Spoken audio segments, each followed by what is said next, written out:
magandang gabi po sa ating lahat, mga minamahal mga kapatid. Today is Friday at ito po ang ating JCLG Friday Online Bible Study at ito po iniligkod, ako pa rin, Pastor June Cortez from San Pablo City, Laguna. Kamusta na po tayong lahat, mga minamahal? Kaya purihin ng Panginoon. God bless everyone. Tayo po ay magsisimula na ating pong pag-aaral sa salita ng mga minamahal. Heavenly Father, once again, we come before your presence in the mighty name of the Lord Jesus Christ. Panginoon, maraming po salamat sa gabi po ito. Meron kaming pagkakataon. Pinagkaloob mo sa amin ang time nito to study your words, to be in your presence. Ito po ang isa sa pinakamapalad na oras ay binigay mo sa amin. To be in your presence, Lord, and to study your words. Panginoon, dalangin po namin ang iyong salita maging buhay sa aming mga puso. And as we hear, believe, and receive your words, let those people, Lord, who receive your words, be healed from all kinds of sickness and disease. Sinabi mo sa iyong salita at ang iyong salita walang pupas. You send your words and heal them. Jesus, our Lord, you are the same yesterday, today, and forever. Kung paano gumawa ka ng himala, no ikaw ay nandito pa sa lupa 2,000 years ago, ngayon ikaw ay nasa lupa, nasa amin, dwelling in us, in the Spirit, in the Holy Spirit, through the Holy Spirit. Lord, hindi nagbabago. You're still the miracle-working God. Maraming po salamat, Panginoon, sa gabi ito. We receive your fresh anointing of wisdom and revelation for the glory of the name of Jesus at maunawaan na ang malalim na bagay nagbumula sa iyo through your anointing. Thank you, Holy Spirit, our teacher. And all glory and honor belongs to our Lord God the Savior, Jesus Christ. Amen and amen. Pinag-aralan po natin, hindi last week, noong Tuesday, pinag-aralan po natin yung false and true assurance of salvation. Ano? Halos continuation po ito, part 2 ito, pero iniba ko ng title kasi magpo-focus tayo sa 5 keys to assurance of salvation. No? Ito po, pinirich ko na ito sa church namin, pero ang leading sa akin ng Holy Spirit is ituro uli ito at sa pamagitan nitong midweek Bible study natin, ano? Kasi konti naman nakakapakinig nung tinuro ito ng Sunday sa church at yung second service lang ng mga suki ang nakarinig nito. So ito pa naman yung mga major na dapat nating maintindihan, ano? Kasi makontroversial pag pinag-usapan yung pag-aaral patungkol sa doctrine of salvation. Noong Tuesday, pinag-aralan po natin, binigyan ko kayo ng mga scriptures na nagpapatunay that salvation can be lost. Once you've been saved, ligtas ka na, iingatan mo ang kaligtasan na yon. Meron kang panghahawakan, ano? Pinapag-iingat tayo ng Panginoon. Ako, napakarami pong scriptures na sinasabi ang Biblia na mag-iingat kayo, no? Do not walk according to the desire of the flesh, no? Na siyang ikamamatay. Yung ikamamatay niyo, hindi lang physical death, kundi spiritual death. Ibig sabihin, baka bumalik ka sa dati mong pagkatao. Ngayon, ikaw ay ligtas na, binuhay ng Panginoon, nagkaroon ka na resurrection sa isang bagong pagkatao through the Lord Jesus Christ. You are now saved, no? Hindi po natin masasabi na ang salvation ay future pa lang. No. The moment na you believe and accepted Jesus to be your Lord God and Savior, immediately, you will be born from above. Yung kung tawagin ay kapanganakang spiritual. At kung tawagin ng mga theologians unang panahon ay regeneration, yung pagbabagong buhay o binagong buhay. Ano? Sabi sa 2 Corinthians chapter 5 verse 17, if any person is in Christ, he is a new creature. All things are passed away. Behold, all things are become new. no? Yun yung regeneration, na bago ang buhay. Bakit? Kasi ipinanganak ka sa kaharian ng Diyos. Ikaw ay pinanganak na born again sa pamagitan ng kapangyarihan ng salita ng Diyos, no? At sa pamagitan ng salita ng Diyos, you heard the word of God, nagbunga ng pananampalataya sa puso, no? Romans 10:17, faith comes by hearing, and hearing by the word of God. So, mahalaga salita ng Diyos. Yan ang dahilan kung bakit tayo na born again or nagkaroon ng regenerated life in Christ, no? Kasi dahil sa salita ng Diyos. Yan ang sinabi sa 1 Peter chapter 1 verse 23 na mahalaga ang role ng salita ng Diyos, na sa pamagitan ng salita ng Diyos, tayo ay pinanganak na maguli. We've been born again through the Word of God, the incorruptible seed, through the Word of God, sa pamagitan ng binhi na hindi nasisira, no? Sa pamagitan ng salita ng Diyos. The Word of God is eternal. Salita ng Diyos tinatawag sa Bible na seed, binhi. Kasi ang nature ng seed, pag napatanim, magbubunga. No? Magbubunga ito. At ang kapartner ng seed ay lupa. No? Ang kapartner ng seed, which is the Word of God, is our heart. Our heart is the soil for that seed. No? Kaya pag napatanim sa puso, tinanggap ng tao yung narinig na salita, papasok sa puso, mapapatanim sa puso, at magbubunga ito ng pananampalataya. At dahil sa pananampalatayang yan, na tinanggap natin by hearing the Word of God, na born again tayo. Tinitindihan ko yung role ng salita ng Diyos at yung pagsampalataya natin, pagtanggap sa salita ng Diyos. Bakit? Yan ang dahilan kung bakit tayo ipinanganak sa kaharian ng Diyos. Why? Kasi sa Calvinism, mababanggit ko na mga Calvinism, sa Calvinism, imagine, meron silang doctrine na hindi mo parang naririnig ang salita ng Diyos, wala ka pang pananampalataya, ikaw ay na-born again na. Ano? You are already regenerated. Paano nangyari yun? Ano? Kasi mula pa sa walang pasimula, mula pa ng even before the foundation of the world, napili ka ng Diyos para ikaw ay isa sa mga mapalad na maligtas. But the God of Calvinism has favoritism. And that is not the God of the Bible. The God of the Bible is inviting all people. Until now, He is inviting all people to come to the kingdom of God, no? To believe and receive Jesus para magkaroon ng eternal life. Hanggang ngayon, patuloy nag-i-invite ang Diyos, no? Sabi ni Jesus, Matthew 11:28, come to me, all of you who are tired and heavy laden, and I will give you rest. Sabi ni Jesus, lahat na lumalapit sa akin, kailanman hindi ko itataboy. So, welcome ang lahat. No? And even bago isara ang Book of Revelation, at sa last chapter, chapter 22, I think verse 17 or 19, no? Sabi doon, ang Holy Spirit, together with the bride of Christ, the church, partner ng Holy Spirit, sa evangelism. The Holy Spirit and the bride of Christ are both inviting all people to come to the rivers of life, to receive life, to receive eternal life, para wag sila pumunta sa walang hanggang kaparusahan. Hanggang ngayon, ang Diyos ay mataga na nag-i-invite sa lahat ng tao. Why? Because God wants all people to be saved. 1 Timothy chapter 2, verse 4. Yun ang sinabi. Gusto ng Diyos, lahat ng tao ay maligtas.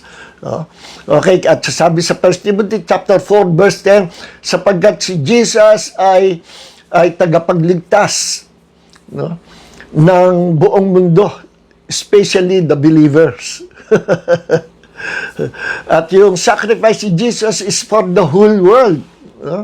Sabi ni Apostle John sa 1 John chapter 2 verse 2, ang sakripisyo ni Jesus, His atonement, yung kanyang sacrifice sa cross, His atonement, yung pagbabayad niya ng kanyang buhay, ng kanyang dugo para sa kasalanan ng mundo, His atonement on the cross is not only for us, sabi ni Apostle John, but even for the whole world. See? Universal ang salvation ng Panginoon. Kaya sabi ng mga Calvinists, kung universal to, bakit hindi lahat ligtas? Titingnan mo lahat ng passage sa Bible para parang puzzle lang magko-connect-connect. At isa sa connect dyan, yung John chapter 3 verse 16 na sabi, pinadala ng Diyos at tagapagligtas si Jesus, and whoever believes in Him will not perish but have everlasting life. Ang kondisyon ng Diyos to receive that salvation is to come to Jesus, to believe and receive Him, no, as your God, as your Lord, and as your Savior. And you will be saved. May kondisyon. Whoever, kahit sinong tao, kahit gano'ng kalaki kasalanan mo, welcome ka sa Panginoon. Whoever believes will not perish but have everlasting life. May kondisyon whoever, no? Tandaan nyo, sa salvation, merong God's part and man's part. No?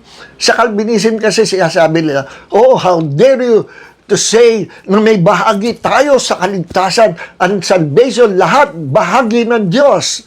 Ano? Insulto yan sa Diyos pag sinabi mo may bahagi ka.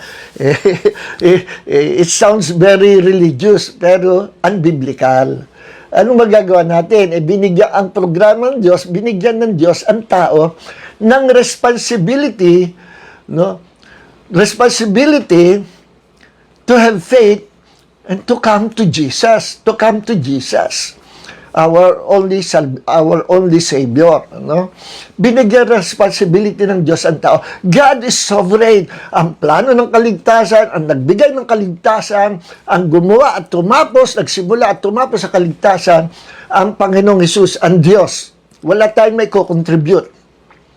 And after na matapos ng Diyos ang proseso kung paano ang tao maliligtas, yun ang hakbang na ginawa ng Diyos.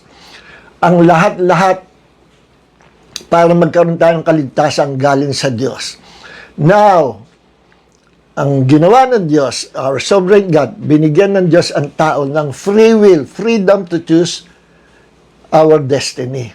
And that is to choose, to come to Jesus and choose Him to become our Lord God and Savior. Binigyan tayong freedom of choices. Sabi sa Deuteronomy chapter 30 verse 19, saksi ko langit at lupa, no?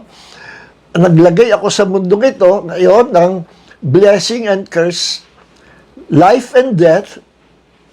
Choose life, sabi ng Diyos. So, ang choice nasa atin. Sabi ng Diyos, choose life. Nagbigay lang ng tip ang Panginoon, piliin mo buhay. So that you and your descendants may live forever. Para kung tayo maligtas, may pamamana natin kaligtas sa mga anak, sa mga inapo, at sasabihin natin, ganito anak, ingatan mo, paglingkuran mo, Panginoon, buong buhay mo, huwag kang tatalikod sa Diyos, huwag kang sasama sa libutan, ibahagi natin yung aral na yan ay tinuro sa atin ng Panginoon, sa ating mga anak, sa ating mga apo. Sapagkat ayaw natin na sino man sa ating pamilya ay pupunta sa impyerno. Okay? Ito ang gospel. Ano? Sa problem sa Calvinism, walang gospel, walang good news. Bakit walang good news? Kasi namili na ang Diyos. Ano? Kung hindi ka napili, sorry na lang sa'yo. Kawawa ka, pero walang magagawa. You cannot blame God. You cannot question God, sabi nila, sapagkat tayo, para lang tayong mga putik sa kamay ng magpapalyok. Kino-quote nila yung sa Isaiah na para tayong mga putik na hinulmahan ng Panginoon na ginawang palyok. And that is out of context. Ano? Hindi yan applicable para sa salvation natin. Ano? Iba ang tinutukoy niya. Usually, madalas, pag may nabanggit, mayroon sinabi ang Diyos, it was referring to Israel sa Old Testament. Okay? Now, nung last week, binigyan ko kayo ng mga talata na talagang sinasabi, o nung Tuesday, sinasabi na mag-iingat tayo kasi salvation can be lost. Our salvation can be lost. Okay. Kaya nga siya sabi ng mga osas or yung naniniwala, once saved, always saved, galing din po yan sa Calvinism. Ang invento niya si John Calvin. Noong 15th century, kung tawagin niya ng mga Calvinist ay perseverance of the saints. Ibig sabihin, anumang mangyari, iingatan ng Diyos ang kaligtasan mo, hindi ka na mawawala sa kamay ng Diyos o sa kaligtasan. Then, i-quote nila yung John chapter 10 na, my sheep, ano? Ang aking mga tupa ay iniingat ako sa aking kamay. Walang makapag-aalis sa aking mga tupa sa aking kamay. Sabi ng Panginoong Hesus at sa kamay din daw ng Ama. Dalawang kamay nakahawak, ang kamay ng Ama, kamay ni Jesus. Alright, talaga namang wala. Yung makakapag-alis sa mga tupa sa kamay ng Diyos. No? No, hindi ka alis yan Diyos. Gusto yan para nasa kamay ka niya. At hindi ka kaya alisin sa Satanas sa kamay ng Diyos. You are under God's hands, God's protective hands. No? Eh, sino makapag-aalis sa kamay ng Diyos sa mga tupa? Eh, di yung tupa. Pag lumundag palabas sa kamay ng Diyos, nakaalis. Pwede ba yung mangyari? Yes, of course. Si Adam and Eve, before they committed high treason, before they committed sin, si Adam and Eve nasa kamay ng Diyos. Nasa pag-iingat ng Diyos. Nasa blessings ng Diyos. No? I believe lahat ng Bible is totoo. Bible scholars, agree sa akin ito. Nung nilikha ng Diyos si Adam and Eve, nasa kamay sila ng Diyos. Nasa pag-iingat sila ng Panginoon. Nasa kalinga, nasa pagmamahal sila ng Panginoon. Then suddenly, umalis sila. Lumundag sila sa kamay ng Diyos. And they chose the devil instead of our God, our Creator. Hindi sila pinigilan ng Diyos sa kasalanan niyo. Bakit? Sapagkat man is a free moral agent na merong freedom to choose their destiny or your destiny. Kaya ngayon, pinili natin to be with the Lord Jesus Christ, pinili natin tagapagligtas, we are saved. We are saved and saved forever as long that we are in Christ. Basta wag kang aalis kay Christ, wag kang aalis sa Panginoong Hesus. At meron tinukoy ang Panginoon, 5 keys para makatiyak, 5 susi para makatiyak tayo na tayo ay ligtas pa rin. Okay, let's dive into our main topic. All right. I-quote muna natin 1 Corinthians chapter 15 verse 9. By which you also are saved. No? Pero sa pamagitan ito, through the gospel, sa pamagitan ng gospel, kayo ay ligtas, sabi ng Apostol Pablo. Merong if, if you hold firmly to the word which I preached to you, unless you believe in vain. No doubt, tayo ay ligtas ngayon. Ligtas. Hindi yung maliligtas pa lang. Right now, we already receive our salvation. Pag tayo namatay kinuha ng Diyos, alam natin, may assurance tayo that we will go to heaven. Kasi ligtas nga eh. Hindi yung, kasi yung unang church na nagdi-disciple sa akin noon, may kaibigan ako sa workplace ko noon, hindi ko sasabihin denomination, ang paniniwala nila, ang salvation is still in the future. No. Salvation can be in the present tense. No? Kasi ganito ba, meron akong Bible teaching dyan that salvation is past, present, and future. Ano yung siyasabi sa mga scriptures? That we've been saved by faith. We've been saved by faith. Tayo ay naligtas sa pamagitan pananampalataya. It's by the grace of God. Ephesians 2:8. Then, that is our past salvation. Ligtas na tayo. No?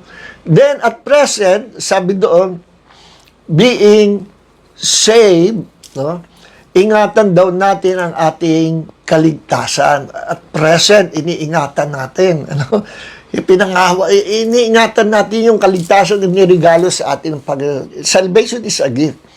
Then, we will be saved in the future.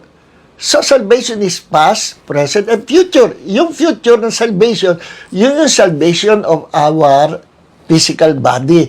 Our body will be changed into glorified, immortal bodies. Bibigyan tayo ng Diyos in the future ng kaligtasan sa katawan. Katawan na hindi na mamamatay, hindi na tatanda, hindi na magkakasakit. Katawan na perfect at lahat tayo mga gwapo at maganda. Yun yung katawan bibigay sa atin ng Panginoon in the future. So that is the salvation of our body. Yung salvation of the past, of our past, yung salvation of our spirit na born again. No?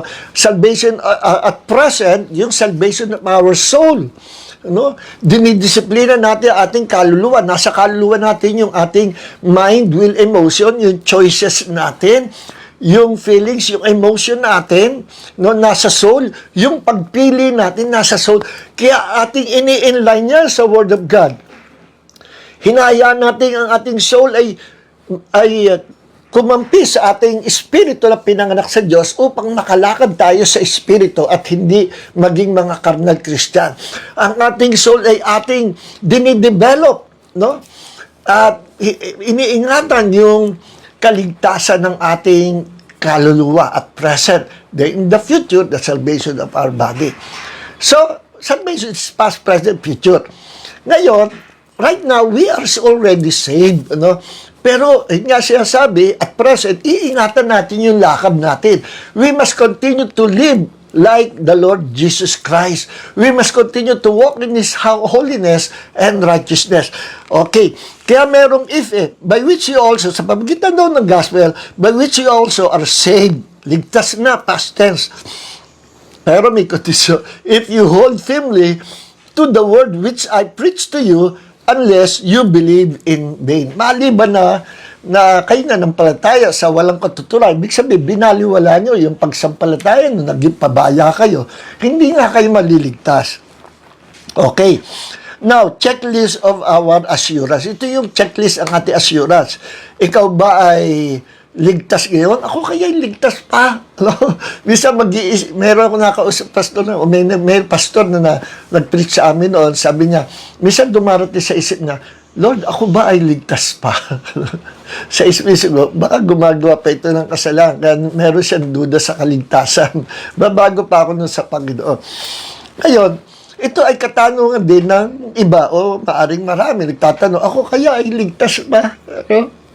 Nakagawa ako ng kasalanan. Kung nakagawa ka ng kasalanan, repent of that sin. Repent of your sins. At ang Diyos immediately will cleanse you with His precious blood. Kung genuine yung iyong repentance. Pero, paano ba, Pastor, malaman ko genuine repentance? Kung hindi mo na inuulit yung kasalanan. Pero, kung ginagawa mo, paulit-ulit ka doon sa kasalanan ginagawa. Repent, repeat. Repent, repeat. Repent, repeat. Hindi pa yon genuine na repentance. Sapagkat ang tunay na repentance sa Greek ay metanoia, to change, noia, mind, to change or mind, meaning, na-convince ang sarili mo na mali yung ginawa mo, babaguhin mo ng isip mo. At pag nabago ang isip mo, mababago ang puso mo. That is complete turn around from that sin. Tatalikuran mo na totally at wag mo na, never, nauulitin mo na yun. Yun ang genuine repentance. Nalungkot ka dahil nakagawa ka ng mali, nagsisisi ka sa Panginoon. No, that is genuine repentance. Immediately, patatawarin ka ng Panginoon. Then, nandoon pa rin yung kaligtasan mo.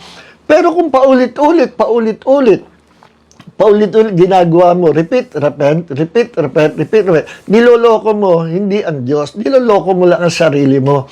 And time will come, kapag inabot ka ng kamatayan, baka hindi ka ligtas. Yes, baka hindi ka ligtas. Parang yung isang kabataang youth pastor na napunta sa hell, no? May mga testimonies kasi about people who went to hell na they came back to life. Yung near-death experience. Yung iba naman, through visions, pinakita ng Panginoon hell. Isang testimonies nila, sabi nila, maraming Kristiyano, nakakagulat, nakakatakot. Ang daming Kristiyano nasa impyerno. Why?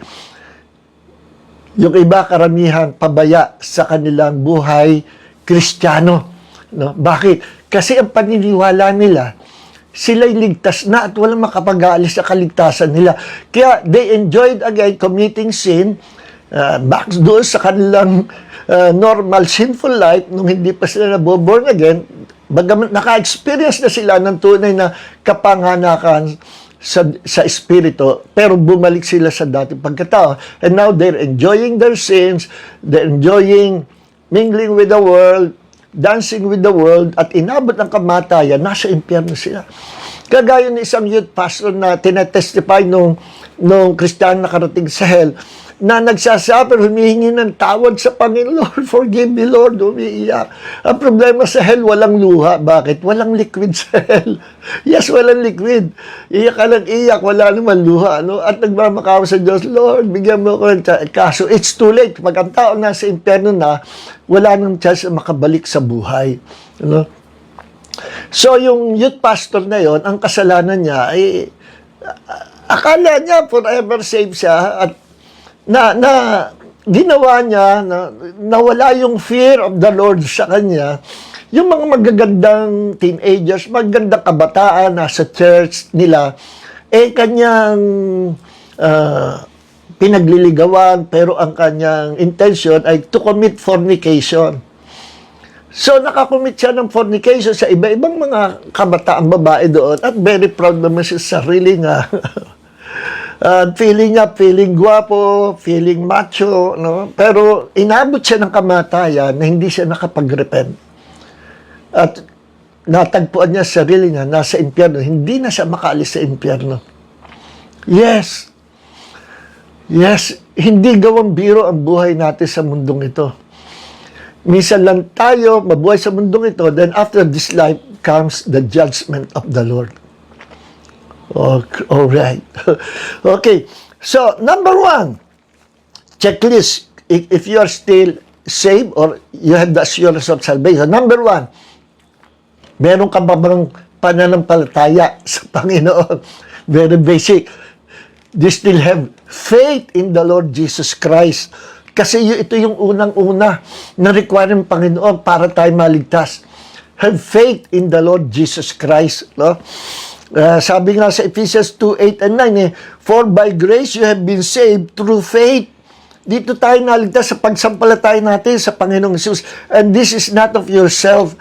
It is a gift of God, not the result of works, so that no one may boast.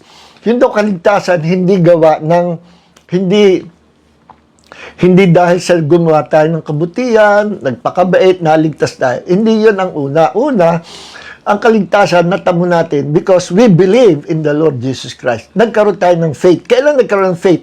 When we heard and believe and receive the Word of God. Because faith comes by hearing and hearing by the Word of God. Romans 10:17. Na, alam niyo sinabi dito, ang faith ay gift from God. Ano? Bigay din ng Panginoon. Kailan natin tinanggap? When we heard, believe, and receive the Word. Nung sinampalatayan natin ang salita ng Diyos, the gospel, na natin dati, umusbong ang pananampalataya sa puso natin. Binigyan tayo ng faith para tayo maligtas. Galing din sa Diyos yun. But first, you must hear the Word of God. You must believe and accept the Word of God. Amen. Okay. So now, ito sabi, naligtas tayo sa pananampalataya. At yan din sinabi sa John 3:16 na for God so loved the world that He gave His only begotten Son, Jesus, that whoever, sino man, whoever believes in Him will not perish but will have everlasting life. Kaya yan ang kahalagahan ng pananampalataya. Nagpo-produce yan ng kaligtasan. No? At ang kaligtasan is for all people. For all people. Kasi sabi, whoever believes. Hindi sinabing, and those who are elect by God, those who are chosen by God, will be saved. Or hindi sinabing, those who are chosen or elect by God will suddenly believe and then they will be saved. hindi ganon. Ang Diyos hindi namimili. Ang responsibility nasa sa atin na ngayon. Ginawa na ng Diyos ang kanyang action to give us His gift, the gift of salvation, and that is Jesus. Now, it is our turn. It's our turn to act by faith, to come to Jesus, to believe and to receive Him as our Lord God and Savior, para tayo ay maligtas. Okay? So, ganun niya, merong God-spark at merong unspark. No? Yung paglapit natin sa Panginoon, yung pagsampalatay natin, hindi naman yan yung tinutukoy na works na sinasabi sa Ephesians 2:8. Yan ay hakbang ng pananampalataya. Yan ay action mo, na decision mo na ngayon sumasampalatay, tinatanggap mo si Jesus. Hindi yan yung sinasabi na dahil sa mabuting gawa, naligtas na. Hindi yan bahagi ng gawa. Yan ay bahagi ng ating responsibility if we will believe, if we will accept or reject Jesus. Okay? Nasa atin ang pagpili. The moment na we believe and accept Jesus, immediately we will be saved. Dahil we will be born from above. We will be born again. We will experience the new birth. Okay. So yan, ang number one is sa atin mo sarili mo, ikaw ba'y nananampalataya pa? Unless na ikaw ay nagdududa na at parang, kumbaga sa ayaw mo nang manampalataya, pero nasa church ka pa rin, nagbabasa ka ng Bible, pero ikaw ay parang tinatamlayan na, para ayaw mo nang manampalataya, nasa danger zone ka, kapatid. No? Come back to life. Renew your faith. No? Repent for that sin of doubt and unbelief. At bumalik ka kay Jesus. Kasi nanlamig ka, delikado ka, nawawalan ka na ng pananampalataya. Ang faith ay isa sa mga security natin na tayo ay may assurance of salvation. Okay? Now, number 2 is love. Sabi dito, John chapter 15 verse 2, sabi ni Jesus, every branch in me that does not bear fruit, He takes away, and every branch that bears fruit, He prunes it so that it may bear more fruit. Sabi ni Jesus sa John chapter 15, I am the vine and you are the branches. At ang tagapag-alaga ng vine trees ay ang Ama. No? So, inilang tulad about sa atin sa mga branches. At sabi ni Jesus, ang sanga na hindi nagbubunga, pinuputol at ito'y natutuyo at itinatapos sa apoy. No? This is referring to our salvation. Na kailangan ang mga Kristiyano matapos na sa mananampalataya, makitaan tayo ng Diyos ng bunga. And what is that fruit na napakahalaga sa Diyos? Napakahalaga ng fruit na yan. That fruit is yung binanggit sa Galatians chapter 5 verse 22 and 23. The fruit of the Spirit is love. Okay? Singular lang fruit of the Spirit is love. Love. Parang ang love na yan ay isang prutas o isang bunga na halimbawa yung pamelo. Pag biniyak mo yung pamelo, isang prutas lang, ang daming divider. No? Pwede mo nang kainin, nahihiwalay. Hindi mo nagagayatin, nahihiwalay. So, ang daming divider. So, parang ganyan yung fruit of the Spirit, which is love, isa lang love. Ngayon, pag tinignan mo ang love sa loob, merong manifestation ang joy, peace, long-suffering, meekness, gentleness, goodness, temperance, faithfulness. Nagmamanifest ang mga yan kapag ang isang tao may bunga ng Espiritu kung tawagin ay pag-ibig. That is agape love, the highest, the greatest kind of love. No? Agape love. God is love. Jesus is love who came down to our planet. Jesus was love personified. Pag-ibig na nagkataon tao. Because God is love. Yan ang nature ng Diyos. Pagdating natin sa langit, wala tayong mararamdaman, maranasan, ma-experience, kundi ang malaking pag-ibig ng Diyos na umaakap sa ating lahat. Amazing, wonderful, malaking pag-ibig ng Diyos na inaakap tayo. No? Yan ang naranasan mga nakarating sa heaven, nagtetestify. Ang heaven is full of love, puro love ang maranasan mo. Why? Because God Himself is love. And heaven is full of God's glory, full of God's love. Kaya kapag isang tao ay na-born again, pinanganak sa karen Diyos, siya ay magkakaroon ng kalikasan na kung tawagin ay pag-ibig. No? Naalala ko yung dating hard killer na napasyal doon sa church namin, inabot ng gabi. Pastor, ako po evangelist, napadpad po ako sa church, pwede po ba umatay? Opo, sige. Pastor, ako po ay dating hard killer. Marami po akong pinatay. Dati I hate people, pero ako po'y na-born again, no, sa loob ng kulungan. Pamula noon, nagtataka ko, now I love all people.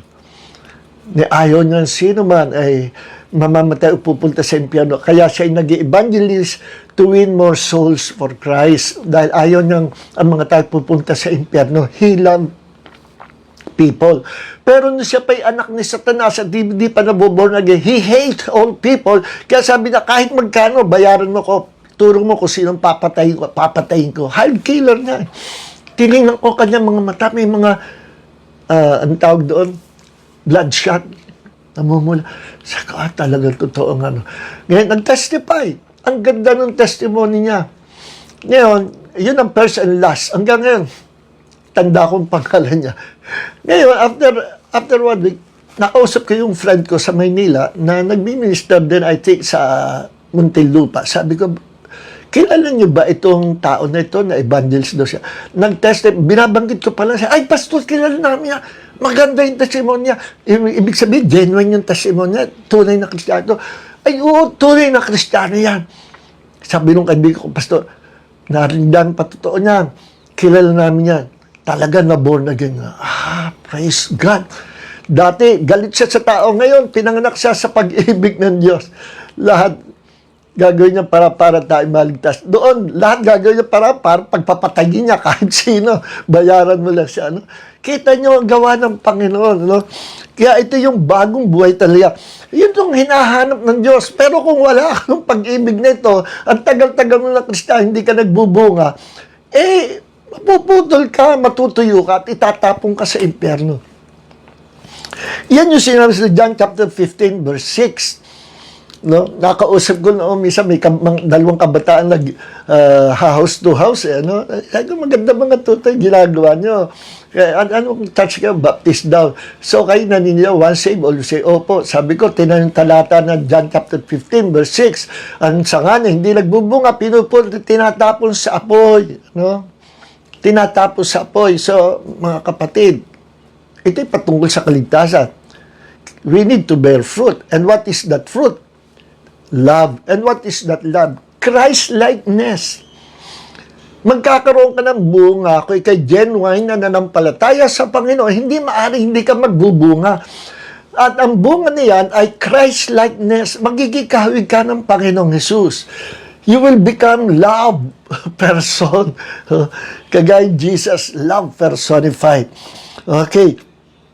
Sabi ng dalawang kabataang Baptist, ano po, yan po ay tumutukoy yung fire of hell.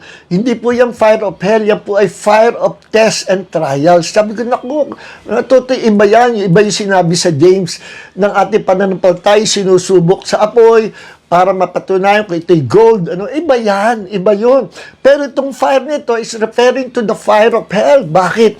Kasi pag hindi rin nagbunga ang sanga, puputulin, ito'y matutuyo at itatapon sa apoy.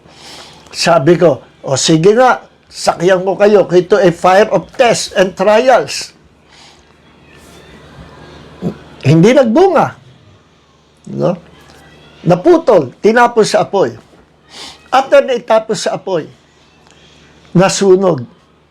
Yan bang nasunog na naging uling na sanga, pwede pa bang ibalik at maging sanga at iugpong uli sa puno ng ubas? Hindi sila makasagot. You see? Yung itinapos sa apoy, hindi mo na may babalik. Ang tao, pag sumablay at hindi siya nabuhay sa pananampalataya at sa pag-ibig ng Diyos, he will be thrown into the lake of fire. Kaya ingatan natin ang salvation at yung mga aral na binigay sa atin ng Panginoon. Kaya si Apostol Pablo ay nagsasabi dito sa 1 Corinthians 15 verse 2, by which you also are saved, if you hold firmly to the word which I preached to you, unless you believe in vain. Maliban na kayo'y manampalataya ng walang katuturan. Ano yung pananampalataya walang katuturan? Yung nanampalataya una sa Panginoon, then afterwards, bumalik sa dating buhay, and now again, enjoying sin of the world, the sins of the world. Ibig sabihin yan, nawala na yung bunga mo, hindi ka na nagbubunga, makakat off ka, and you will be thrown into the lake of fire. Pag inabot ka ng kamatayan at hindi ka nakapag-repent, you cannot come back to life. We have only one life to live. See? Kaya seryoso ito, mga minamahal. Ang pagiging Kristiyano, hindi yan laro, hindi yan joke, hindi yan religion. Yan ay relationship with our God through the Lord Jesus Christ at 100% commitment, submission to our God. So, ngayon, after na tayo ay maligtas, ano ang hinahanap ng Diyos sa atin? Yung bunga. Kasi kung genuine ang iyong faith, at hindi ito fake, hindi peke, kundi ito genuine. Ang genuine na faith ay laging sumusunod sa Panginoon.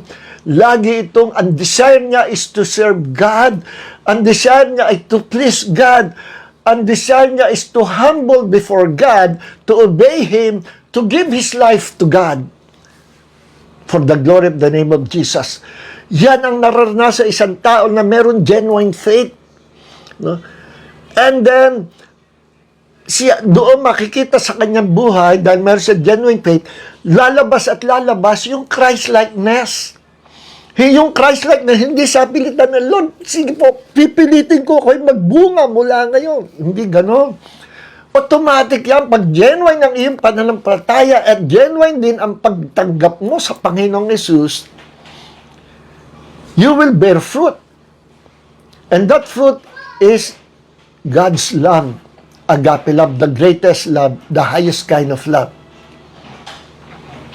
At ang pag-ibig na yan, yan yung sinasabi sa Galatians 5:20-23, the fruit of the Spirit is love. And inside that love, magmamanifest sa buhay mo. Makikitaan ka ng joy, peace, long-suffering, meekness, magiging gentle ka, faithfulness. See, that's the fruit of the Spirit. In short, the fruit of the Spirit is Christ-like character. It is Christ-likeness. Kaya kahit anong galing mo sa Biblia, daming na-memorize mong talata, kahit ikaw pa ay merong malaking ministry o ikaw ay isang pastor o bishop, pero pag nawalan ka ng bunga, ang sasapitin mo, kalungkot-lungkot, katakot-takot. At those people who went to hell are testifying. Even now, sabi nila, there are many Christians in hell, even mga pastors, evangelists, nasa hell. Anong kasalanan nila? Meron nga doon, pastore. Sabi nung kabataang babae na dinala ng Jesus sa hell, Lord, anong kasalanan ito? Kapitbahay po namin yan, napakabait niyan. Ang bait-bait po niya. Nagpapakain niya, meron niyang feeding. The poor feeding those children na street children, meron niyang ministry. Mabait po yan, nagpapakain sa mga bata. Ba't po nasa impyerno siya at nagsasuffer sa hell? Ano pong kasalanan niya? At sabi ni Jesus, ang kasalanan niya, never ayaw niya na patawarin yung kanyang asawa na nagkasala sa kanya. And because of that one sin of unforgiveness, napapunta siya sa hell. That sin of unforgiveness, yung kasalanang hindi pagpapatawad, ay isa sa mga kasalanan na hindi ipapatawad ng Diyos sa atin.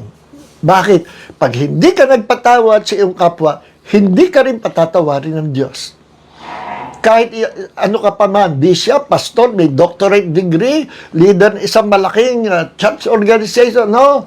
Pag hindi ka nagpatawad, hindi ka rin patatawarin ng Diyos. Iko-consider ng Diyos na hindi mo siya nakilala. Kaya pinapag-iingat tayo ng Panginoon eh. Sinabi ng Panginoon sa Lord's Prayer, di ba? Actually, dapat tawagin yung Disciples' Prayer. Nung sabi naman, Lord, teach us how to pray. Ganito kayo manala. Our Father who art in heaven, hallowed be thy name. Thy kingdom come, thy will be done on earth as it is in heaven. Give us this day our daily bread, and forgive us our trespasses as we forgive those who trespass against us. At may kadugtong yun. Because if you will not forgive others their trespasses, God will not also forgive you of your sins or trespasses. Naku, linaw. Nasa Lord's Prayer pa yan. At nandun din sa Mark 11:25 na sinasabi, kung sino man sa inyo nagkasala, o sino man sa inyo ay kung sino man tao sa inyo ay nagkasala, patawarin nyo. No? Patawarin nyo. Upang sa gayo, patawarin din kayo ng inyong amang nasa langit, sapagkat kung hindi kayo magpapatawad, hindi rin kayo patatawarin. Yan ang isa sa mga dangerous sin. Hindi mo na-reject si Jesus, hindi mo na-reject ang Bible, hindi mo na-reject ang church, nagpatuloy ka sa ministry, but still, nandun yung bitterness sa heart mo. And because of that bitterness and hatred and resentment sa heart mo, na hindi mo mapatawad yung isang taong yun, nakitaan ka ng Diyos na wala kang bunga. Sapagkat kung ikaw ay may bunga na pag-ibig ng Diyos, you will live like the Lord Jesus Christ. Meron kang Christ-likeness, at ang buhay ni Jesus, dinemonstrate niya na siya nasa mundo. Laging siyang nagpapatawad, forgiving the sinners, pinapatawad yung mga tao na dapat husgahan under the Old Testament. No? Naunawa ni Jesus, pinatawad ng Panginoon. No? At yung panahon natin panahon ng biyaya, na ito ang panahon na dapat maging mapagpatawad tayo sa lahat ng tao na gumawa ng masama sa atin. Kahit gaano kasama, still we must forgive them. Kasi merong rules, may law. Pag hindi tayo nagpatawad, hindi rin tayo patatawarin ng Diyos. Lord, sige, pipilitin ko talaga na magpatawad. Hindi yan ganyan. Hindi mo mapipilit sarili mo magpatawad ka. Ang gawin mo na lang, isurrender mo buhay mo sa Panginoon. Sabi mo, Lord, fill me with your love. And the moment ikaw ay pinuspos ng Diyos ang kanyang pag-ibig, automatic magiging mapagpatawad ka. Yan yung kasalanan na isa sa dangerous sin the sin of unforgiveness. Ano pa ang another sin na delikado? Yung apostasy, yung total rejection. Nireject mo totally si Jesus, na born again ka na, nasa kingdom of God ka na, no? Nakarinig ka ng gospel, naka-experience ka ng gift of the Holy Spirit, alam mo, katulad sa salita, then, nagsawa ka sa Panginoon at muling tumalikod ka at nireject mo na si Jesus, ayoko na maging Kristiyano. Yan ang kasalanan, the sin of apostasy. Total rejection of the Savior will bring you to hell. Yes. At yung ikatlo na dangerous sin, alam niyo kung ano yun? No? Nasa, sa Matthew chapter 12, verse 32 and 33. Nasabi doon, ni Jesus. Kasi si Jesus, inaaway ng mga Jew. At hinuhusga siya, you are casting out demons through the powers of Beelzebub, Prince of Demons. Sa demonyo daw yung ginagawa ni Jesus. But actually, lahat ng ginawang hinimala ni Jesus, even pagpapalaya sa demonyo, is under the power of God's anointing. Nung siya nagkataon tao, iniwan niya yung kanyang, hinubad niya yung kanyang power as second person of the Godhead. At ibinihis niya, hiniram niya pasamantala ang power of the Holy Spirit. Kaya Acts chapter 10, verse 38, Jesus was anointed by God, doing good, casting out demons, healing those who are oppressed by the devil, because God was with him. Ano sabi? He was anointed by God. So, ang kapangyarihan ginagamit niya, pagpaplay sa demonyo, pagpagaling mga may sakit, paggawa ng himala, is the power of the third person of the Godhead. Hindi sariling power niya, kundi power ng Holy Spirit. Why? Kasi meron niyang effect sa lahat na kay Kristo, sa lahat ng mga sumama kay Jesus. Mamanahin niya yung na-experience si Jesus. Alin nyo? We who are in Christ will also experience the power of the Holy Spirit. Yan dahilan kung bakit sinanstabi na muna ang power of his as second person of the God. And then, hiniram niya, binis niya ang power of God's anointing, power of the Holy Spirit. Yes. Kaya sabi ni Jesus, nung siya binibintangan na nagpapalas ng demonyo, gumagawa ng himala sa pamagitan ng kapangyarihan ng demonyo, sabi ni Jesus, alam nyo, magkasala na kayo sa anak, magkasala na kayo sa akin, may kapatawaran kayo. Pero magkasala kayo sa banal na espiritu, wala kayong kapatawaran sa buhay nito at sa buhay na darating. Magpakailanman, walang forgiveness. Naku po, nakakatakot yan. Ano yung kasalanan sa banal na espiritu? Yung gawa ng Diyos, gumawa ang Diyos, ang Holy Spirit ng himala. Gumawa ang Holy Spirit na pagpapalaya sa demon, deliverance. Gumawa ang Diyos, nagmanifest yung mga gifts of the Spirit. Tapos, nasaksihan mo, ikaw na cessationist, hindi ka naniniwala, train ka sa church, to doubt the manifestation of the Holy Spirit, train ka to reject the manifestation and power of the Holy Spirit.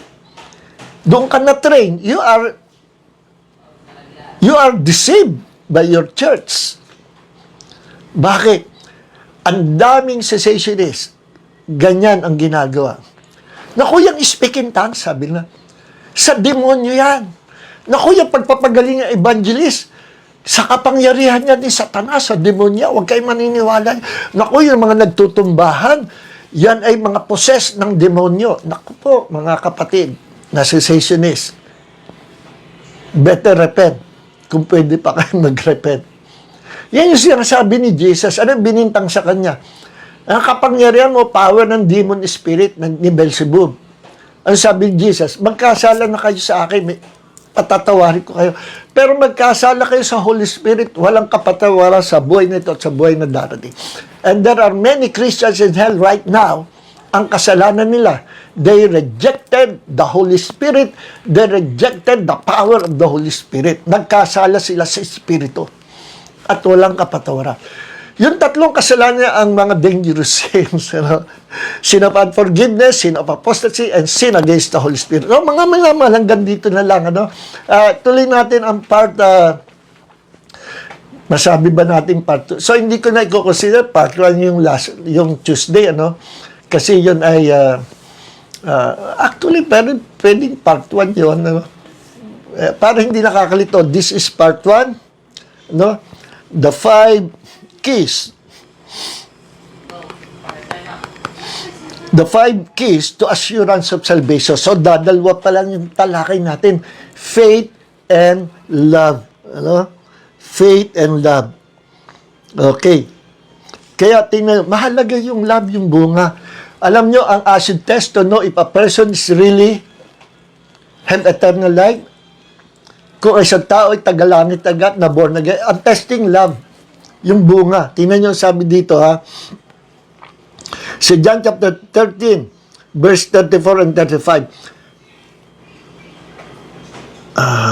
And then, dito sa 1 John chapter 4, verse 7 and 8. Beloved, let's love one another, for love is from God, and anyone who loves, mga kaibigan tayo, mga minamahal sa isa't isa. Sapagkat ang pag-ibig ay galing sa Diyos. At ang sino mang umiibig ay ipinanganak sa Diyos. Everyone who loves has been born of God. Na born again, pinanganak sa Diyos. And knows God. The one who does not love does not know God, because God is love. See? Ang acid test to know if a person is saved or not, if a person is still saved, kasi siya ay may bunga. Love. Tingnan nyo ang John chapter 13, verse 34 and 35. I am giving you a new commandment, that you love one another, just as I have loved you. That you also love one another. By this, all people will know that you are my disciples, if you have loved one another. Kita nyo? Palatandaan ko isang tao ay tunay na alagad ng Panginoon and is still saved kung siya ay marunong umibig sa kapatid, sa kapwa, at kung siya, dahil sa pag-ibig niyan, ay marunong magpatawad. Yes. Ngayon, may tanong nga, kapag ka ba, pastor, pinatawad mo isang tao, ibig sabihin, balikan na kayo, na, o sige, friends na ulit tayo. Ang ginawa sa'yo, pinahama ka. No? Muntik ka nang mapahamak dahil ginawang ka ng masama. No? Ako kung anong ginawa, basta ginawa ka ng masama. Nakataya integrity mo, nakataya ang buhay mo, ginawang ka ng masama. Now, sa umpisa, sumama ang loob mo. Then afterwards, naalala mo ang Panginoon. At nakuha mo siyang patawarin. Yes. Genuine yung pagpapatawad mo. So, does it mean napatawad mo siya? Friend na uli kayo? Bali ka na tayo, Brad. Pinapatawad na kita. Ano mang laking ginawa mo, pinahamak mo ako, muntik na ako mamatay, muntik na ako makulong, pero mahal kita, pinatawad na kita. So, best friend ulit tayo, ha? Hindi po ganon. Si tinuturo sa Bible, mag-iingat kayo. Mark those people na nagpapahamak sa inyo, mag-iingat kayo. Pwede naman yun, napatawad nyo siya. Hindi mo na, wala ka ng bitterness, resentment, anger, or hatred sa kanya.